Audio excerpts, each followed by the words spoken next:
I just want to say the plagiarism is wrong, and the Buffalo Film Company plagiarized Ron Wyatt's ministry film 110%. This is how it went. Next question. Yeah.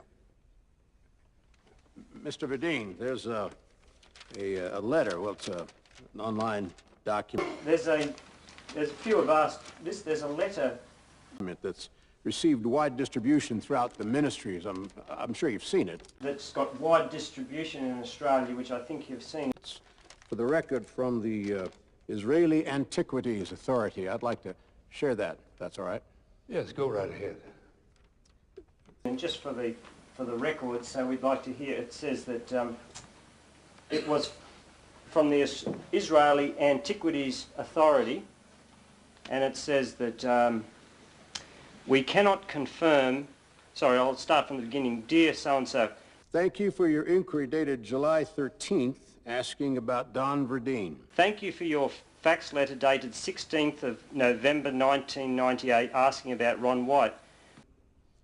We cannot confirm his fines and have no information about them whatsoever.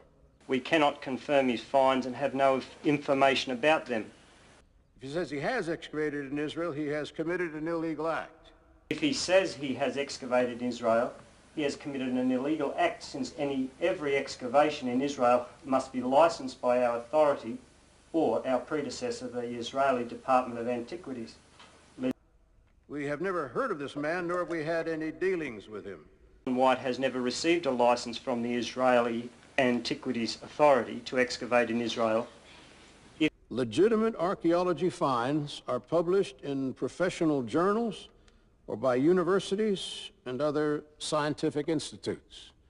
Legitimate archaeology finds are published in professional journals or by universities and other recognized scientific institutes. Sincerely yours, Nahum Ish Shalom, spokesman for Israeli Antiquities.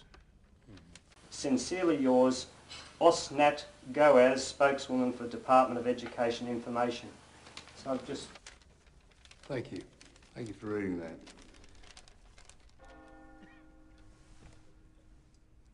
Now, Satan takes advantage of situations like this. Satan takes advantage of situations like this. There's two things happening here. Okay. Few of us are interested. Well, there's two things happening here.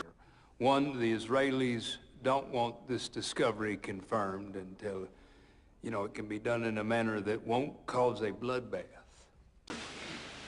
The Israelis don't want this discovery confirmed until, you know, it can be done in a manner that will not cause a bloodbath.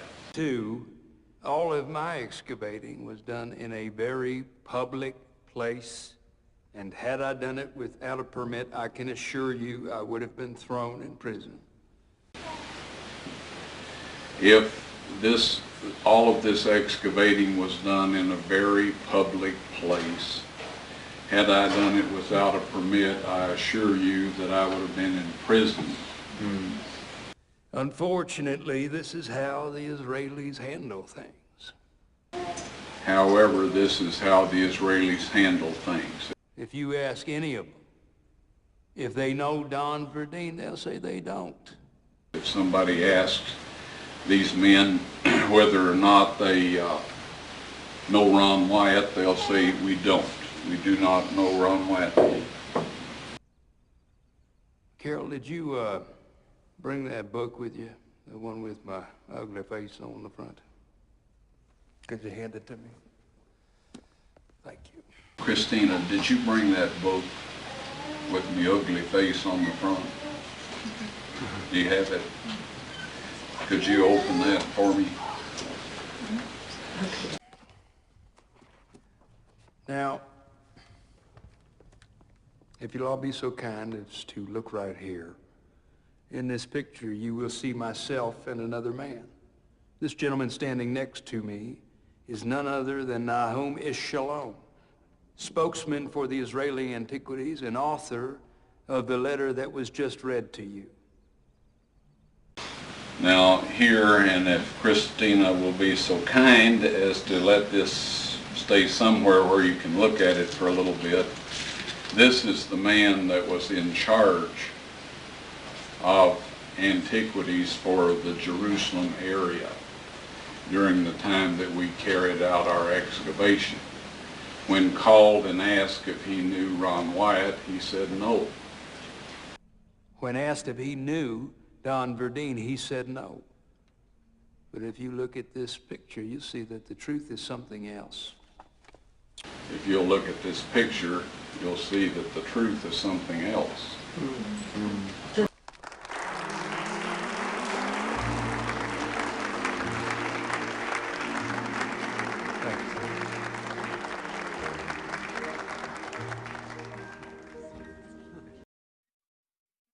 Well, was that plagiarized, or did Melania Trump make up her own speech?